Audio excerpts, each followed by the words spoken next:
नमस्कार मित्रांनो. आज इकॉनॉमिक्स मधला छोटासा अपडेट आपल्या समोर शेअर करतो. आपण सगळेजण भारतीय लोक आता इलेक्शनच्या वाऱ्यात वाहतोय. हो.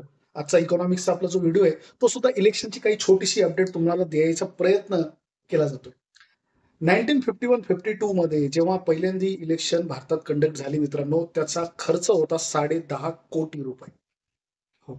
आणि आत्ताची जी आपली इलेक्शन आहे 2024 ची, ही 7 फेजेसमध्ये होणार आहे आणि जवळपास 44 दिवस हा पूर्ण कार्यक्रम इलेक्शन कमिशन ऑफ इंडियानी आखलेला आहे. आणि असं प्रिडिक्शन एका बंगलोरच्या संस्थेने केली आहे.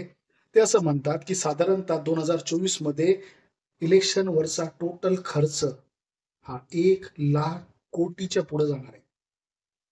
2014 मध्ये हाच खर्च जवळपास 50,000 कोटी होता.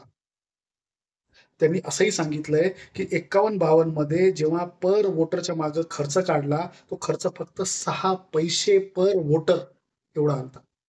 आणि हाच खर्च 2014 मध्ये ₹46 पर वोटर. भारताची संख्या बघा किती आहे? 140 कोटीच्या पुढे आहोत आपण. 97 कोटी लोक, 97 कोटी लोक या इलेक्शनमध्ये मतदान करणार आहेत. रफ अंदाज पकडा ₹100 पर पर्सन.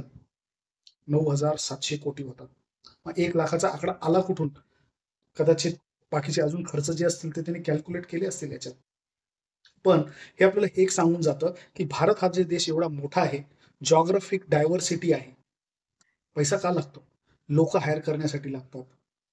ट्रान्सपोर्ट हायर करण्यासाठी लागतं, मशिनरी हायर करण्यासाठी लागतं, ईव्हीएमचे मेंटेनन्ससाठी पैसा लागतो गव्हर्नमेंटला. त्याच्यानंतर जे लोकं काम करतात इलेक्शनमध्ये त्यांचं रेम्युनरेशन देण्यासाठी पैसा लागतो. इलेक्शन भारताचं आहे.